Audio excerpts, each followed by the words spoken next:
Saudar a todos com a graça e com a paz do nosso Senhor Jesus. Sejam todos bem-vindos. Eu agradeço pela presença de todos por essa manhã. Eu queria, antes de iniciarmos, queria convidar a irmã Patrícia. Irmã Patrícia, para a irmã Patrícia, pode pegar o microfone aqui, o de lá. A irmã Patrícia vai estar orando pelo Natan, pela Lavínia, né, irmã? Que ela não está muito bem, né? O Natan é gripado, né? E tem também o Léo. O Léo e a Rúbia para orar também. Tem mais algum pedido de oração, irmãos? Querem incluir? Antes de a gente iniciar? Pode. Rodolfo, recuperação do Rodolfo. E ora também pelo pregador dessa manhã. Tá bom? Tá bem. Oremos.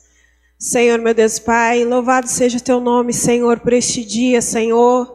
Obrigada, querido Deus, por esta manhã, Senhor. Obrigada, Senhor, pela vida de cada irmão aqui presente, Senhor Jesus. Obrigada, Senhor, pelas suas misericórdias renovadas nesta manhã, Senhor. Queremos colocar diante de Ti, Senhor, a vida da Lalá, Senhor.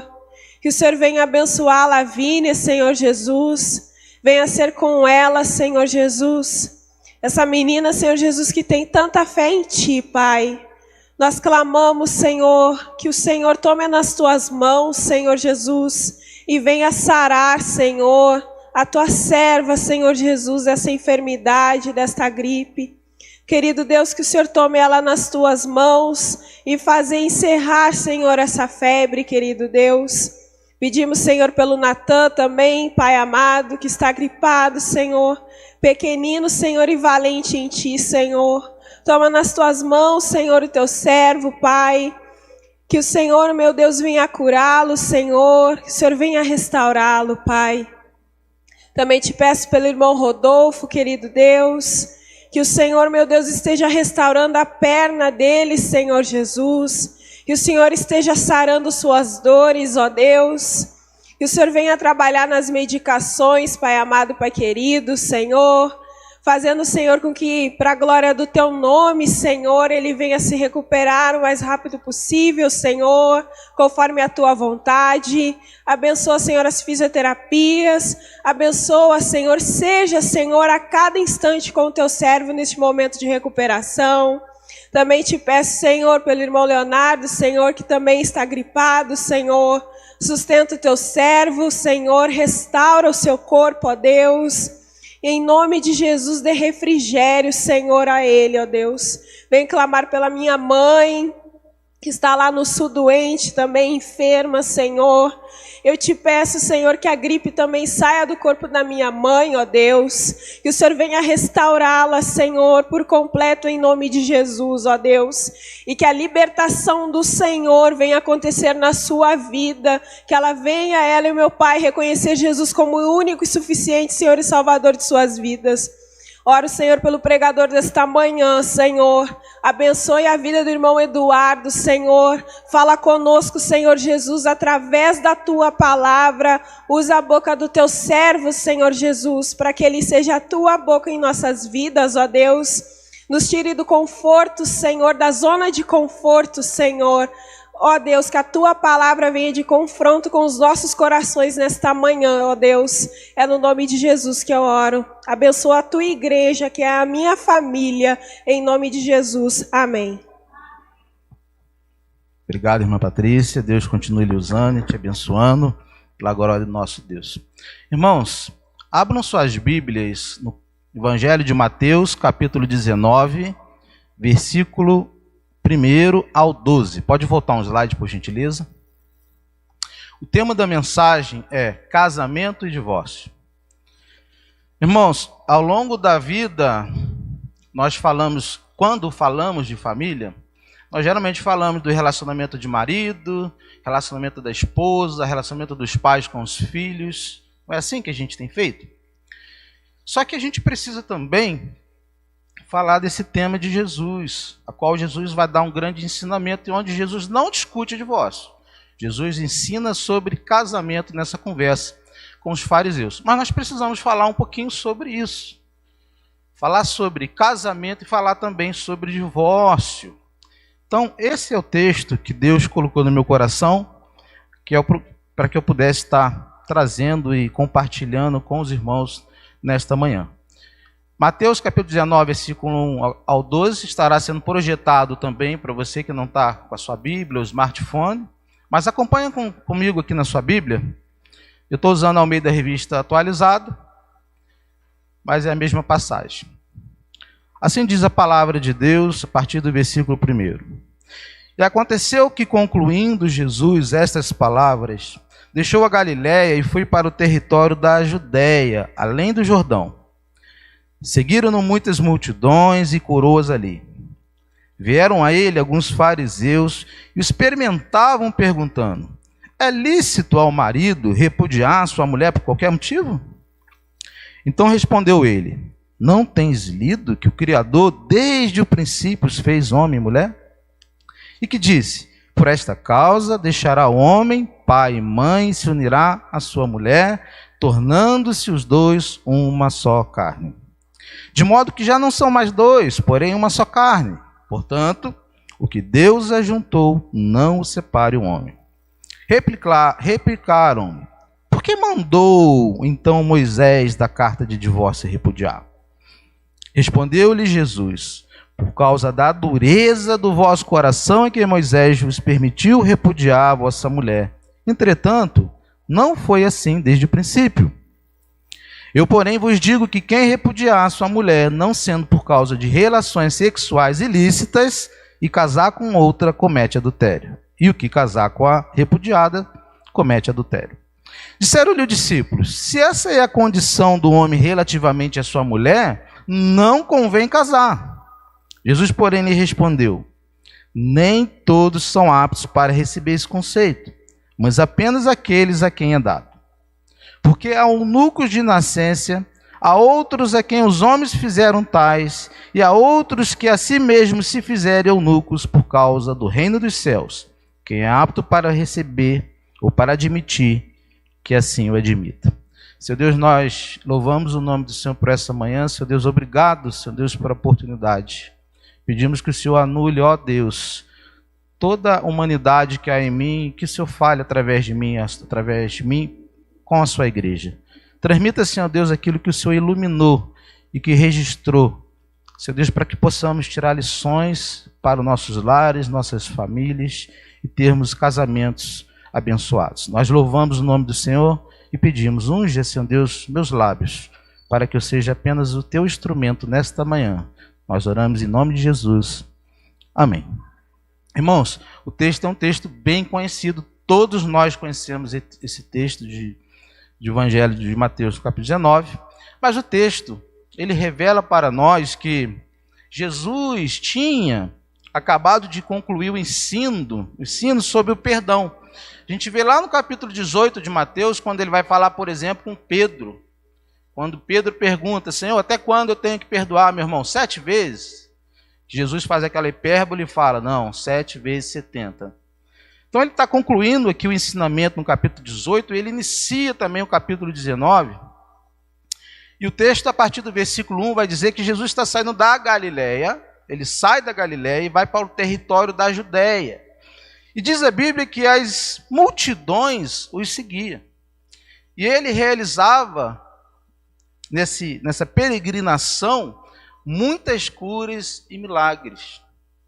Agora Jesus se encontra num momento e num território extremamente difícil e complicado, porque o território onde João Batista, que o anunciava como Messias, pregava, e neste território foi também onde o João Batista denunciou o rei Herodes. Ele denunciou o rei Herodes pela relação ilícita com Herodias, que é motivo da sua prisão. Ele foi preso e depois morto por conta dessa denúncia que ele faz em relações ilícitas do rei Herodes. Nessa circunstância, diz as Escrituras, que vieram até Jesus alguns fariseus. E esses fariseus, quando chegam a Jesus, eles não chegam de propósito, eles chegam com uma intuição. E a primeira é fazer uma pergunta desonesta a Jesus. Eles chegam até Jesus com uma pergunta tendenciosa. Eles estavam armando uma arapuca, criando, na verdade, uma armadilha para colocar Jesus contra a lei ou contra Herodes. Eles não queriam aprender de forma alguma sobre casamento, mas sim queria de fato jogar Jesus contra a lei de Moisés ou contra o rei Herodes. E com isso, eles estavam querendo que Jesus desse sua posição contra Moisés, ou sua posição contra Herodes. E sabemos que Jesus, já lá nos profetas, foi profetizado que Jesus morreria, ressuscitaria no 3º dia. Então Jesus não poderia morrer apedrejado, porque contra a lei ou contra o rei era apedrejamento. E Jesus, sabiamente, ele dá uma resposta baseado na pergunta. Lá no verso 3, eles fazem a seguinte pergunta para Jesus, para dar, olha só a desonestidade, a armadilha que eles criam. É lícito ao marido repudiar a sua mulher por qualquer motivo? Foi a pergunta que fizeram a Jesus. Os fariseus esperavam pegar Jesus de surpresa. Mas por trás dessa pergunta desonesta que fizeram ao Senhor Jesus, também tem uma questão histórica. Porque os fariseus, eles vinham de 2 escolas teológicas daquela época. A primeira era da escola rabínica de Hilel, e a segunda era da escola do rabino Shammai. Eram 2 mestres da lei que ensinavam naquele tempo. E a escola do rabino Hilel era uma escola extremamente liberal.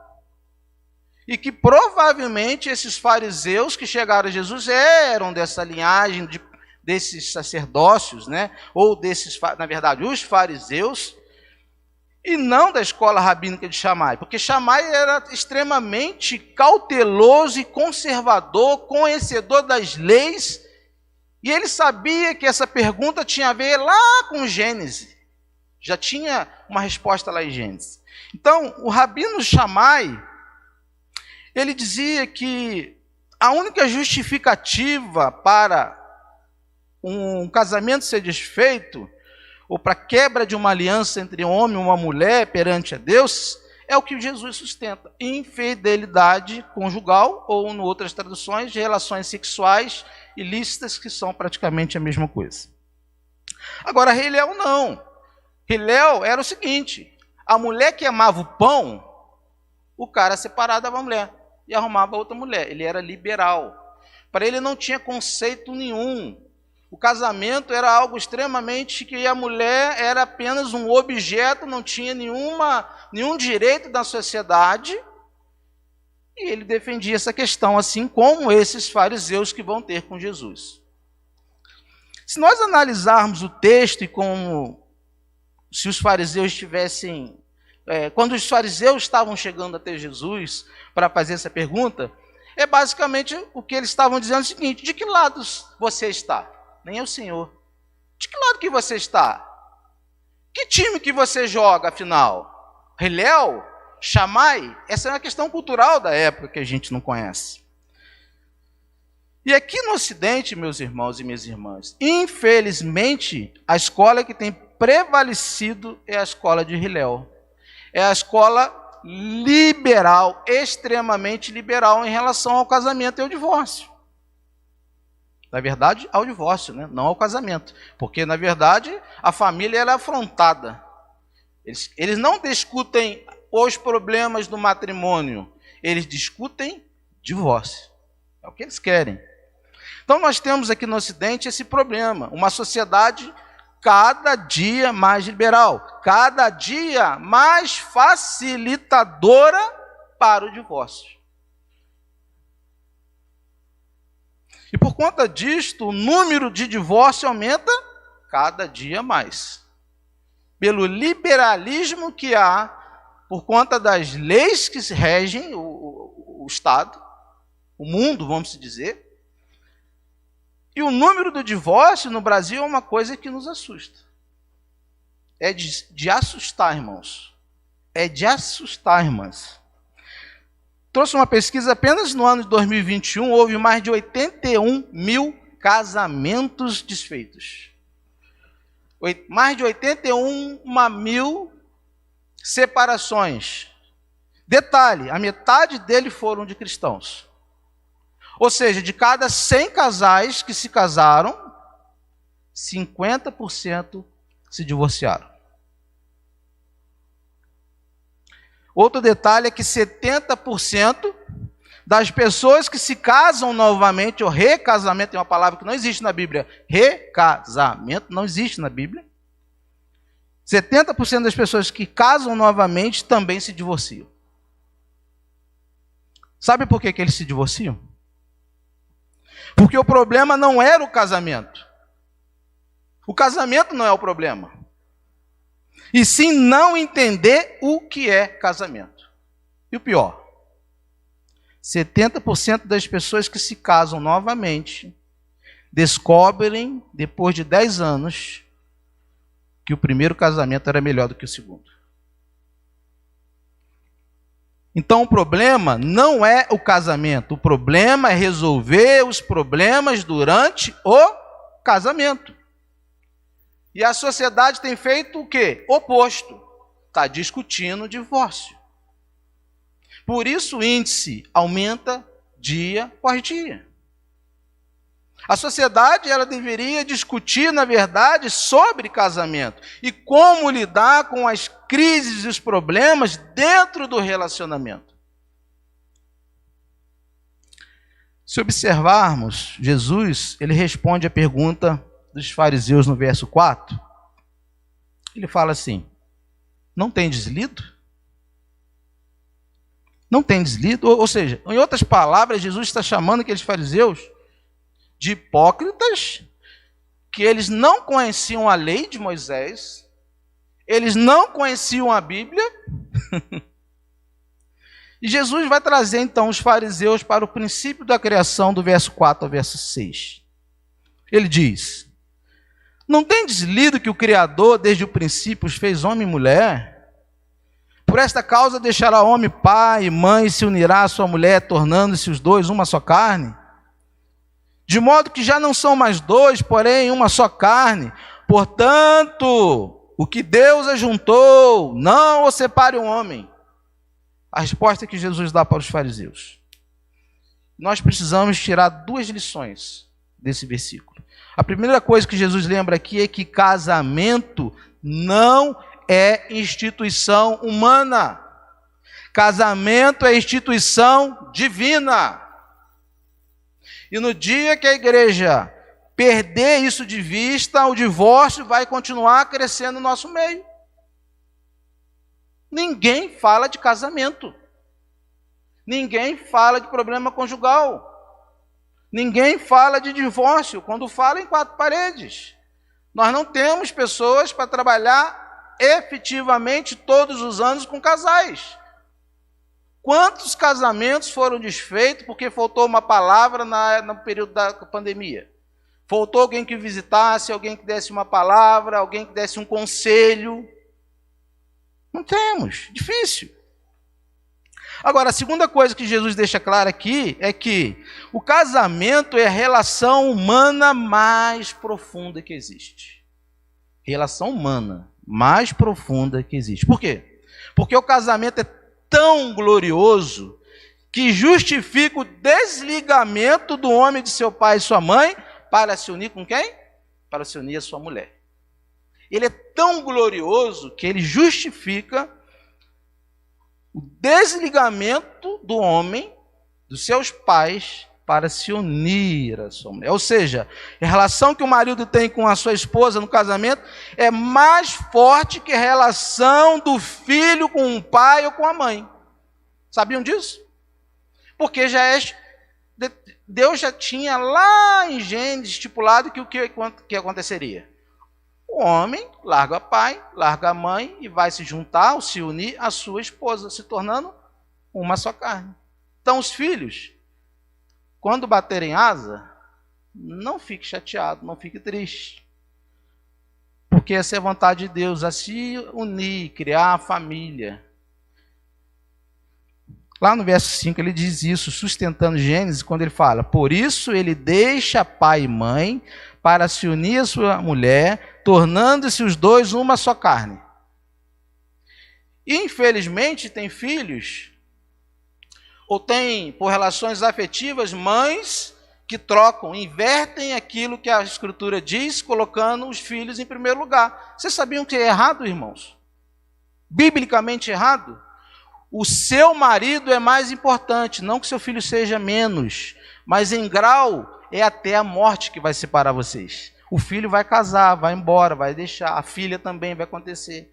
Então, cuide do seu marido, cuide da sua esposa, porque eu brinco lá em casa, estava brincando ontem, comeu a carne, vai roer o osso até que, não é assim?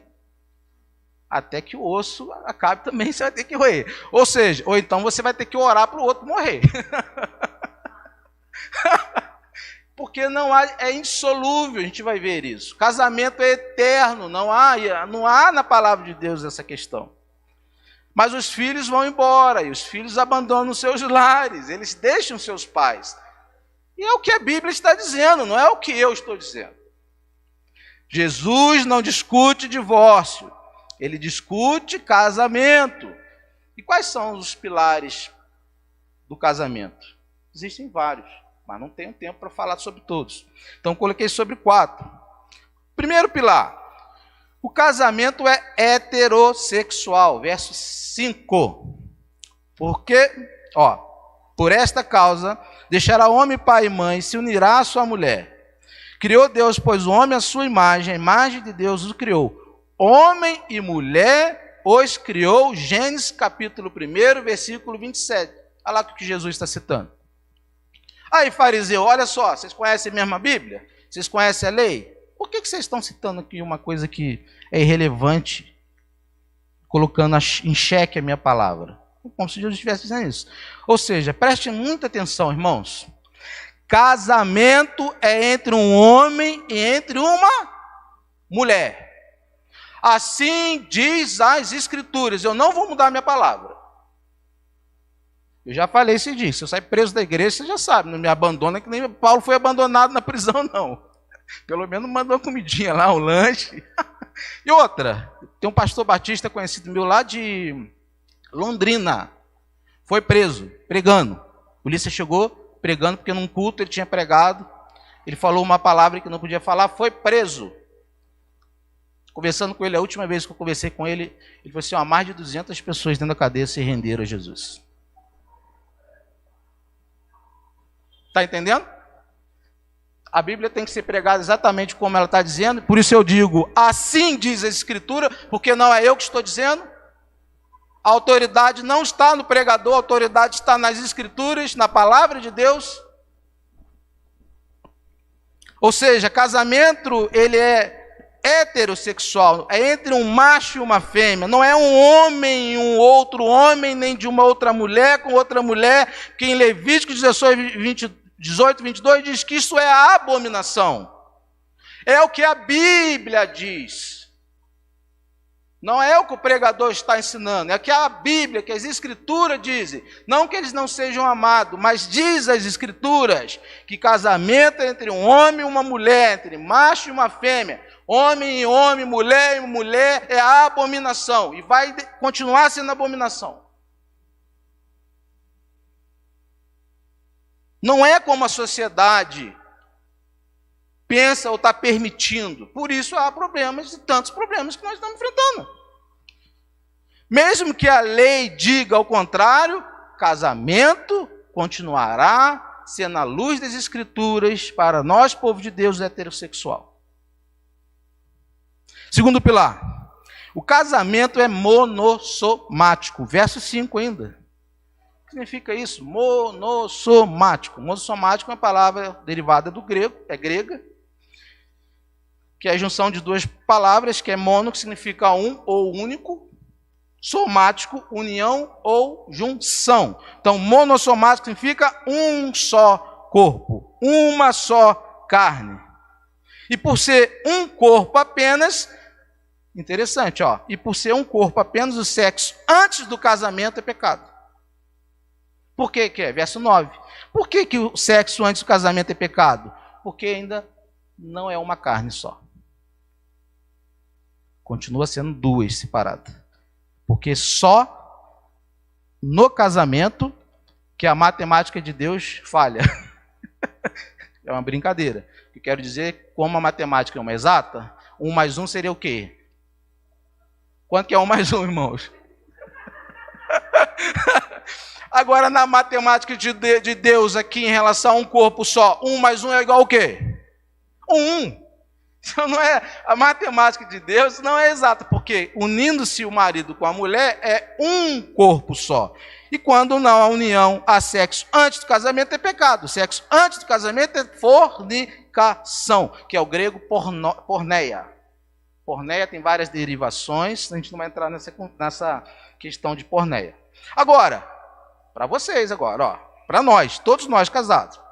O casamento, o sexo, na verdade, no casamento, é mandamento. 1 Coríntios 7,3. Ou seja, de uma forma bem clara, se o namorado for para a cama antes do casamento, estão pecando. Se o marido e a mulher casados não forem para a cama, também é pecado. Então aproveite, meus irmãos. Aproveite porque sexo é bênção. Terceiro pilar. É bênção desde que seja casado, tá? Desde que haja também Cristo nesse relacionamento. Amém? Terceiro pilar. O casamento agora complica um pouquinho mais. Verso 6, parte B. O casamento é indissolúvel. Portanto, o que Deus ajuntou, não o separe o homem. Então, vamos entender um pouquinho isso aqui à luz das Escrituras. Esse versículo. E para entender esse versículo, a gente tem que, nós temos que ver algumas objeções ou justificativas que são feitas, que vemos por aí, em relação ao divórcio. E algumas desculpas que chegam até mim em particular, e eu coloquei as que mais chegam a mim. Ah, pastor, quando eu me casei, eu nem sabia o que era casamento. Nem sabia que tinha esse negócio de Deus, negócio de casamento. Eu me casei contra a vontade dos meus pais, eu era muito nova. Quando eu me casei, Deus não estava no meu casamento. Onde estava Deus no meu casamento? Ah, não foi Ele que me ajuntou, não. Foi eu mesmo que escolhi e casei. Deixa eu dizer uma coisa para vocês. Uma coisa muito séria. Quando uma pessoa se casa sem as orientações bíblicas, sem a permissão dos pais, Deus ratifica aquela aliança. Não importa se você é crente ou não é crente. Deus valida, Deus aceita aquela aliança. Se você ainda não acredita no que eu estou falando, você depois vai abrir lá em Josué capítulo 9, vai ler o capítulo inteirinho e vai ver como que Deus ratifica uma aliança feita com o incrédulo. Até mesmo com o inimigo. Deus ratifica. Lembra quando Moisés, Noé não pôde amaldiçoar o filho? Por que Moisés não poderia amaldiçoar o filho e amaldiçoou o neto? Já pensaram nisso? Porque Deus já tinha abençoado o filho. Então não podia amaldiçoar, ele amaldiçoou o neto. Então Deus, ele ratifica a união, o casamento, a aliança, mesmo que você tenha casado lá no tempo da ignorância, porque as pessoas costumam dizer assim, eu casei, eu era ignorante, eu não sabia nada, eu casei, está casado, e agora eu me separei, agora você vem com essa conversa para mim, que é indissolúvel o casamento, beleza. Ok, casamento já sabemos que é indissolúvel. Agora preste atenção na palavra homem, no verso 6, parte B. O que Deus ajuntou, não separe o homem. Essa palavra aí, homem, ela está no neutro. O que significa essa palavra aqui, homem, no neutro? Quer dizer que é homem, é mulher, é advogado, é juiz, é pastor, é cristão, é evangélico, é costureira, é pedreiro. É neutra essa palavra homem. Em poucas palavras, nenhum ser humano na face da terra tem competência para desfazer o que Deus fez. Não é porque um juiz, não é porque qualquer fulano aceite. Não.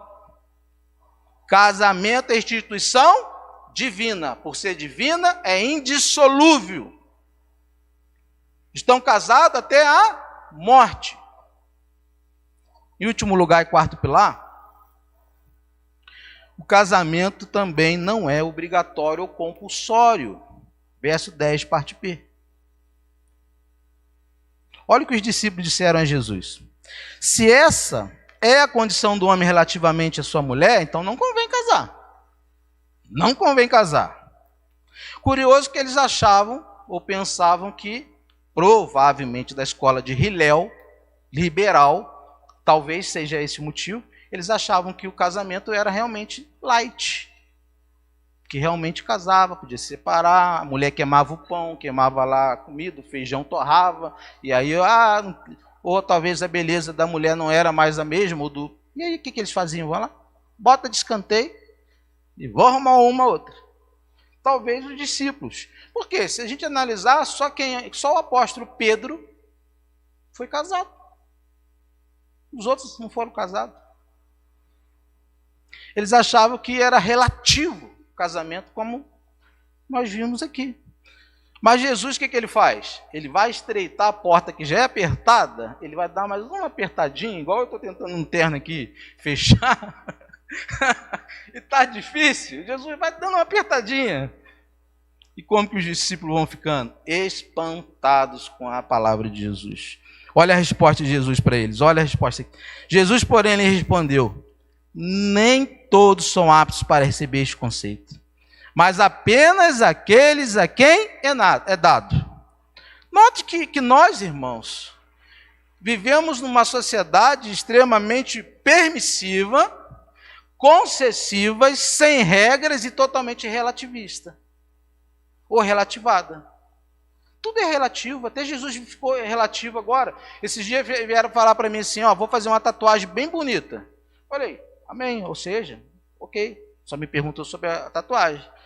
Mas eu só perguntei, eu falei assim para ele assim, baseado em quê? Tem uma passagem em Apocalipse que Jesus vem com a tatuagem na perna. Vou fazer uma tatuagem igual de Jesus. Essa aí é conversa para outro. Isso é conversa para uma EBD. Nada contra não, tá, irmãos? Eu tô brincando aqui. Tá aqui, tô brincando aqui. Mas nós vivemos nesse mundo aqui relativista, onde Jesus não é o único caminho. Vários caminhos levam a Deus, não é assim?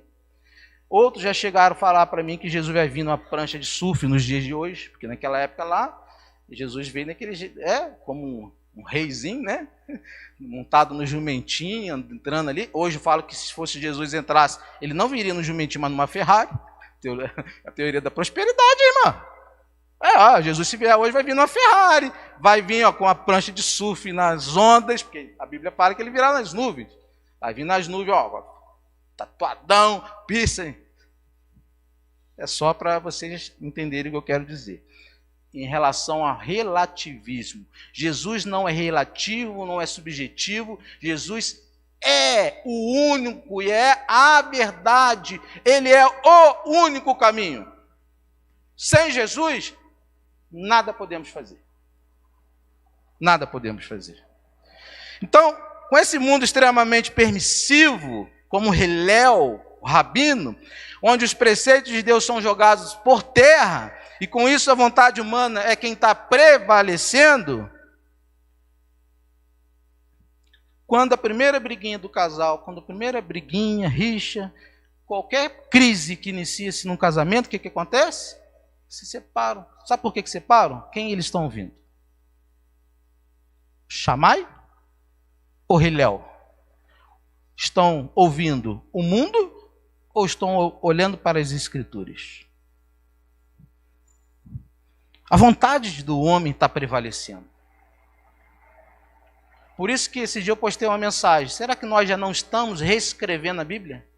Que a gente ataca tanto Ed Renekiewicz, mas a gente não olha para o coração da gente. Esse dia eu fiquei profundamente analisando a minha vida. Será que eu não estou reescrevendo a Bíblia com as interpretações literalistas, relativistas? Eu faço a autoanálise sempre. Por quê?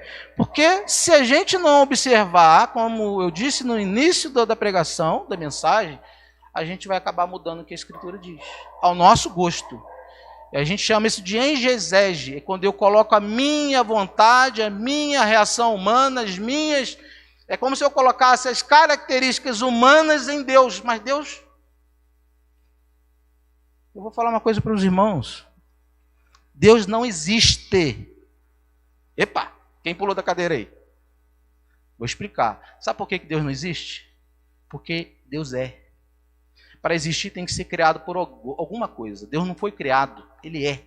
Ele existe. Por isso Jesus, Deus é. Chegam a dizer, às vezes, que a culpa do divórcio é da incompatibilidade de gênios. Incompatível. Aí, se separam também. Outros alegam que a pessoa não tem mais a mesma beleza, formosura, não tem mais o ânimo que tinha para sair, para caminhar, para fazer as mesmas coisas, fica frio. Aí os homens são terríveis, né? Porque os homens vão no banheiro, aí deixa molhado lá volta lá do... Entre nós aqui, né, irmão? A gente sabe. Cadê os... Olha para a cara dos homens aqui, peraí. Já vai lá de vez em quando, a gente deixa lá uma gotinha lá no negócio, não é assim? Rapaz, isso já é motivo de separação aí para muita gente, tá? Olha só o que o relativismo faz, o esfriamento faz na família cristã. Então é importante, irmão, sabermos que casamento não é união de duas pessoas iguais. Casamento é a união de duas pessoas diferentes. Um homem e uma mulher com pensamentos, gostos, sentimentos, opiniões, totalmente diferentes uma das outras. A gente só se conhece quando no princípio, quando está namorando, porque é paixão. Aí o outro fala, você não gosta, você fica na tua. Mas depois de passar os anos, a gente começa a ver quem é a pessoa que está ao nosso lado. Não é assim o casamento? Até que a morte nos separe, a gente não conhece ainda 100% aquele nosso cônjuge. Mas são homem e mulher com pensamentos diferentes. Mas mesmo por ser diferente, continua sendo uma instituição divina, não humana.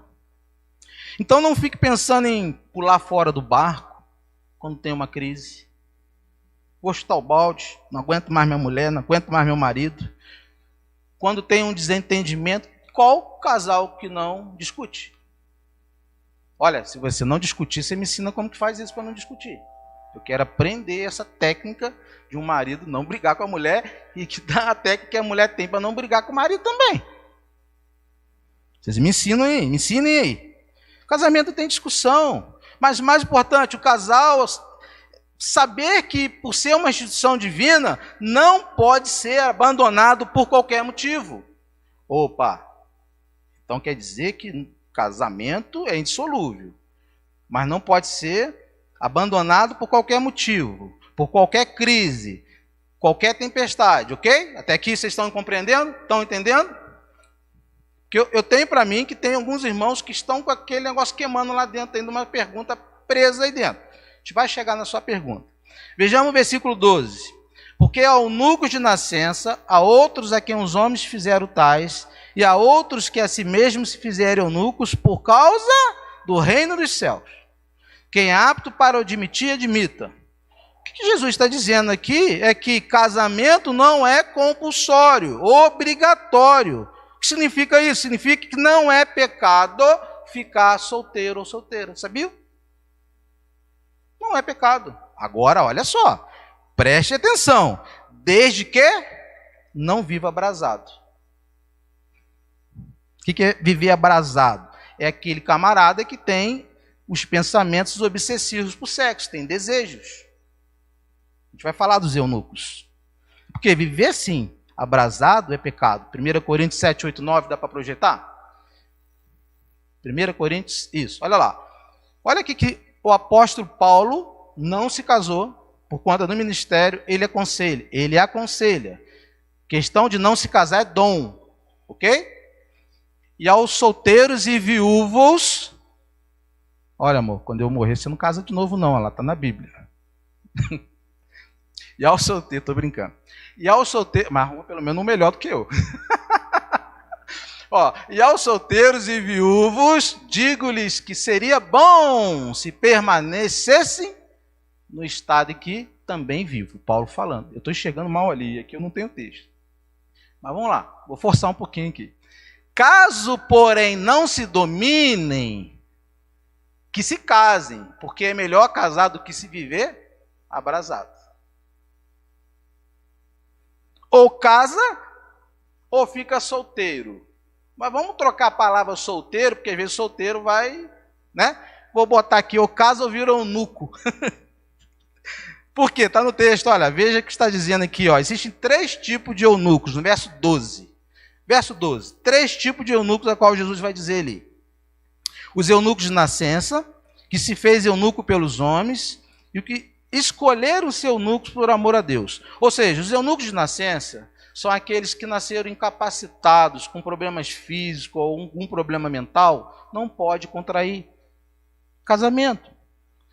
Agora, o outro, que se fez eunuco pelos homens, são aqueles que foram castrados. Porque antigamente, no período cultural ao qual Jesus se enquadrava, até hoje nos países árabes, existe aqueles sultões. É sultões ou sultãos? Estou na dúvida. Quem é o professor de português aí? Me ajuda, por favor. Acho que é sultão, né? Sultãos. Ou seja, os irmãos entenderam. Tinha aqueles haréns e tinha as casas ali que ficavam as suas esposas e ficavam as concubinas. Então eles castravam o homem para ficar tomando conta das esposas. Esses foram feitos pelos homens. Os homens castraram. Ou por alguma doença também. Agora, em terceiro aqui, escolheram ser eunucos por amor a Deus. Esse aqui sim é o dom do celibato. Esse é o dom, é dom dado por Deus. É o caso do apóstolo Paulo. Porque Paulo, o que ele fez? Olha lá, o que ele diz. Paulo, ele se obsteve da relação de ter um casamento para servir ao ministério de Deus. Por causa do Senhor Jesus. Então, o casamento não é compulsório, não é obrigatório. Agora, olha a segunda pergunta, já quase caminhando para o fim, que fizeram a Jesus. A primeira pergunta foi uma pergunta desonesta, mas a segunda pergunta já foi uma pergunta de ignorância, no verso 7. Replicaram-lhe, por que mandou? Preste atenção nos 2 verbos que nós vamos ver nesse versículo. Replicaram-lhe, por que mandou, então, Moisés da carta de divórcio e repúdio? Aí Jesus responde, no verso 8, respondeu-lhe Jesus, por causa da dureza do vosso coração, que Moisés vos, olha o verbo, permitiu repudiar a vossa mulher. Entretanto, Gênesis de novo, não foi assim desde o princípio. Existe uma grande diferença entre o verbo mandar e o verbo permitir, correto? Muita diferença. Mas os fariseus estão usando aqui de quê? Botando como se Moisés tivesse mandado. Eles adulteraram a Bíblia, eles adulteraram a palavra de Deus. Eles conheciam, mas por que eles mudam? Para colocar Jesus na parede, ou, nesse caso aqui, por ato de ignorância mesmo. O que Jesus está dizendo é que os fariseus também não sabiam interpretar a palavra de Deus da forma correta. Moisés nunca mandou dar carta de divórcio. Moisés, ele permitiu.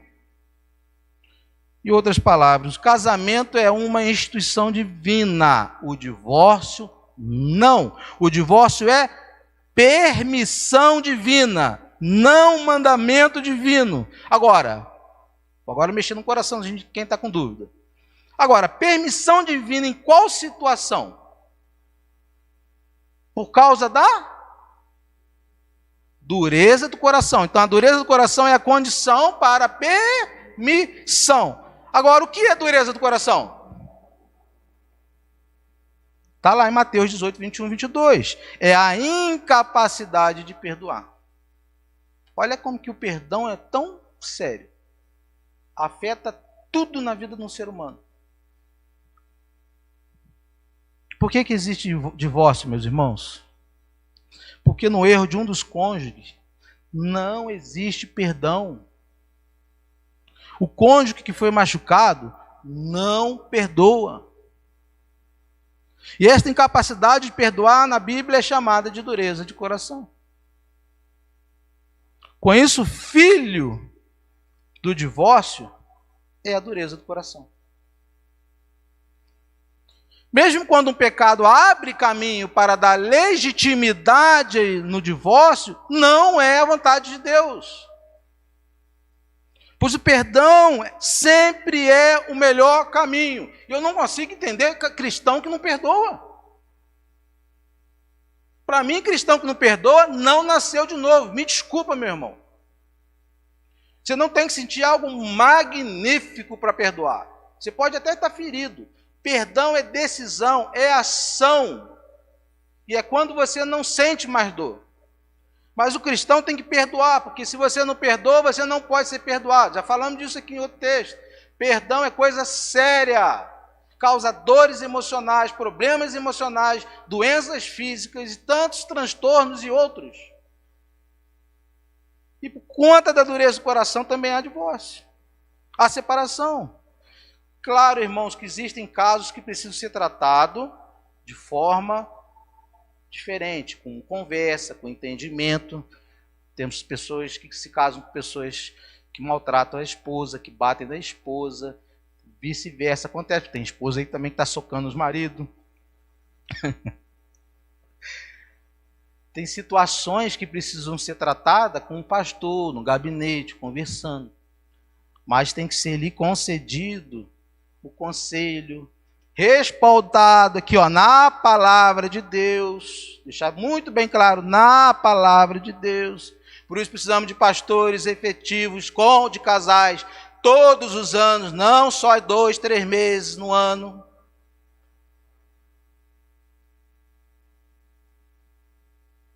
Todo ano tem que ter. Não alguns meses. Agora, quando todas as tentativas falham? A pergunta. Quando eu já fiz isso tudo, veja o que Jesus vai dizer então. Eu, porém, vos digo que quem repudiar sua mulher, não sendo por causa de relações sexuais ilícitas, grego porneia, e casar com outra, comete adultério. Ou seja, apenas a infidelidade conjugal dá permissão para o divórcio. Por causa da dureza do coração do ser humano, Deus permite o divórcio. E ele permitiu desde que todas as possibilidades de restauração já tenham falhado. Terapia não funcionou. Conselho pastoral não adiantou. Perdão não foi aceito de forma alguma. Quando o coração está totalmente cauterizado, ou quando um cônjuge ofendido já constituiu uma outra família. Aí não tem volta mais. Tem outra família, já não tem como voltar para a primeira esposa mais. Já adquiriu outra família. Nestes casos, Deus então permite. Deus não manda como os fariseus disseram no verso 7. Deus odeia o divórcio, Malaquias capítulo 2, versículo 16. E relembrando, casamento não é compulsório, ou seja, não é obrigatório. O celibato é dom dado por Deus para servi-lo em sua obra. O divórcio é uma permissão, porém não é vontade de Deus. E o divórcio, por qualquer motivo, não tem validade. O divórcio, por qualquer motivo, não tem validade. E quando você se divorcia sem que tenha passado pelo crivo, você ainda está ligado àquela pessoa. Então eu sugiro que você leia Romanos capítulo 8, versículo 1, e viva debaixo da graça de Deus e confesse seus pecados todos os dias. Porque não é vontade de Deus. Talvez eu esteja sendo chamado demais. Igual o rabino, né? Extremamente conservador. Mas é o que a Bíblia diz. Se eu mudar o que eu estou dizendo, eu estou querendo aquilo que Hillel ensinou, liberalizando. E aí, quando eu chegar diante de Deus, ele vai falar, ele vai me perguntar por que eu não falei a verdade. Por que eu não preguei a verdade? Por isso que eu falo de novo. Se eu sair preso dessa igreja um dia, vocês me tiram de lá. Eu, pelo menos, mando um pão com mortadela para mim. Vocês acham que eu estou brincando, irmão? Estou brincando, não. Estou falando sério. Eu vou morrer pregando esse evangelho que está nas Escrituras. Eu vou morrer pregando esse evangelho, não vou mudar. Não vou me encurvar esse mundo ao Deus desse século, que está mudando a palavra de Deus. Não vou. É hora então, irmãos, de olharmos para o mundo e para as Escrituras e respondermos algumas perguntas. Quem tem regido a nossa vida? quem tem regido a sua vida? O que rege a igreja de Deus? A cultura ou as escrituras têm regido a sua vida? Para concluirmos, irmãos.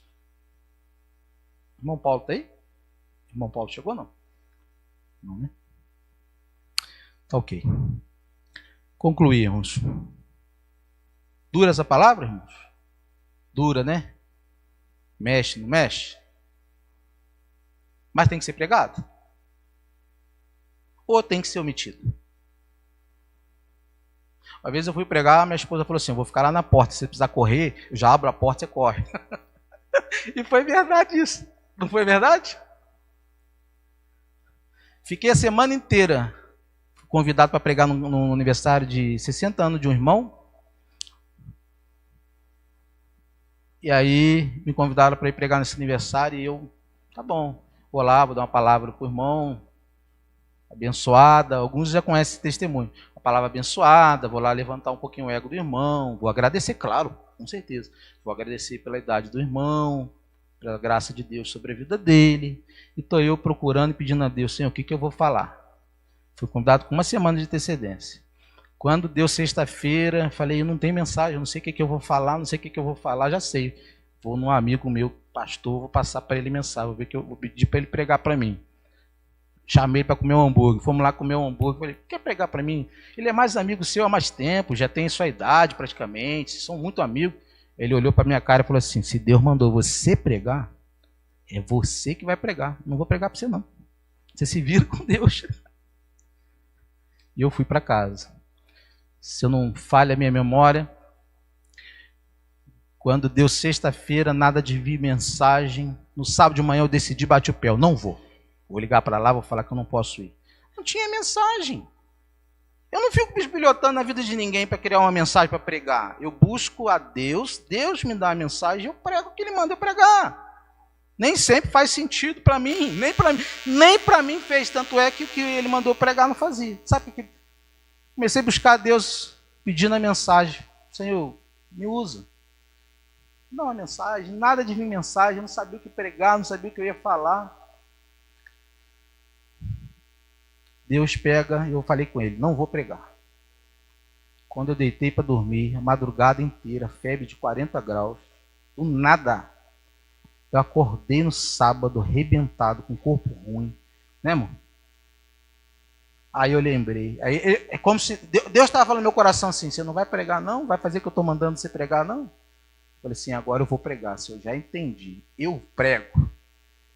E Deus me deu a mensagem. E aquela febre foi embora sem remédio algum, por incrível que pareça. É incrível, né? Nós tradicionais às vezes não temos o costume de falar sobre essas questões. Igualmente como falar de guerra espiritual, a gente não tem batalhas espirituais, nós temos. Não é verdade? E aí Deus me deu a palavra. Adivinha qual foi a palavra no aniversário de um homem de 60 dias? Põe tua casa em ordem. Falei, você não fez isso comigo não. O senhor não fez isso comigo. Não é possível. Eu tremi igual bambu assim, ó. Só para pregar essa mensagem. E eu fui e preparei a mensagem. E os irmãos já ouviram, porque no nosso estudo de sexta-feira acho que tem uma gravação sobre essa pregação. Eu falei mais ou menos igual ali. Quando eu chego na casa do irmão, devia ter uns 80 pessoas. Botaram um púlpito no meio, assim, uma cadeira no meio, e em volta ficaram pastores, diáconos, outros irmãos, pastor de Volta Redonda, da Convenção Batista, estava todo mundo lá, irmã Vera. E o Davizinho, pequenininho. Senhor, aí minha esposa falou isso, e falou assim, vou abrir lá a porta lá, se der ruim, você sai correndo. Oh, Jesus maravilhoso, eu nunca mais vou esquecer disso. E eu fui, Deus mandou pregar, eu preguei. E eu observei que tinha alguns casais com seus filhos que estavam dando glória a Deus. Amém, abaixava a cabeça, amém, amém. Aquilo começou a fazer sentido para mim. Aí um dos jovens saiu e foi lá para dentro da casa, não voltou mais. Aí quando eu acabei de pregar, agradeci ao Senhor. Chamei, no final da festa, chamei o casal. Falei, olha, Deus mandou eu pregar e a mensagem não era para vocês. A mensagem é para alguém.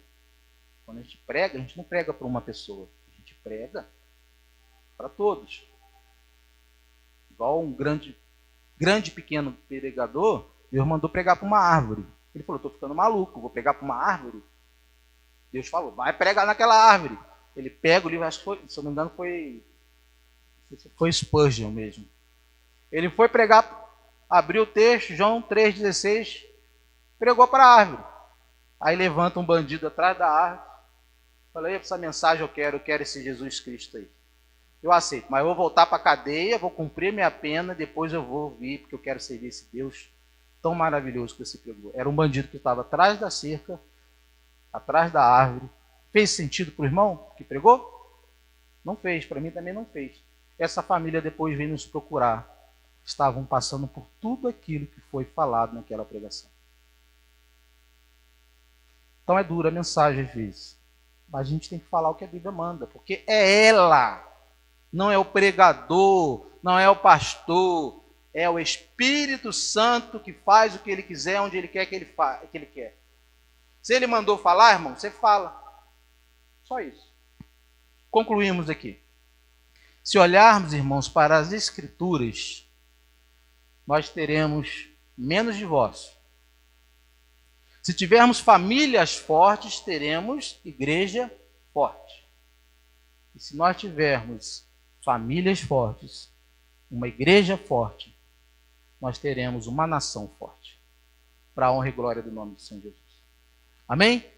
Que Deus assim nos abençoe. O irmão Paulo não chegou, né? Não? Então tá bom. Então vamos estar orando. Vou convidar a irmã, por gentileza, a irmã Vera Mello. Você poderia estar orando, encerrando para a gente? Senhor, nós te louvamos, engrandecemos o teu nome, ó Deus, nesta manhã tão bonita que o Senhor preparou para nós. Principalmente agora, ó Deus, nesse momento do culto, te agradecemos por essa mensagem que veio falar aos nossos corações nesses meses que estamos voltados para a família. Muito obrigado porque a tua palavra, ó Deus, ela tem nos exortado, ela tem nos ensinado. E como servos teus, somos gratos, porque precisamos obedecer a tua palavra. Obrigado pela vida do irmão Eduardo, obrigado pela sua família, obrigado porque o Senhor tem usado o teu servo para anunciar a tua palavra e para ajudar as pessoas, e nós te agradecemos por isso. Fique conosco, ó Deus, nessa manhã, ainda teremos a escola bíblica, que a tua graça seja com os professores, abençoando, capacitando, e também a nós. Prepara o nosso coração para que possamos continuar aprendendo da tua palavra. Muito obrigado, Deus, porque o Senhor tem sido maravilhoso, misericordioso para conosco. Especialmente eu te agradeço pelo meu casamento, pela minha família. O Senhor tem restaurado as nossas dificuldades, tem nos abençoado, assim como os outros irmãos na igreja. E nós te louvamos por isso. E te pedimos que o Senhor cada dia mais nos use e nos abençoe, para que possamos ser bênçãos também na vida de outras famílias. Em nome de Jesus nós oramos. Amém.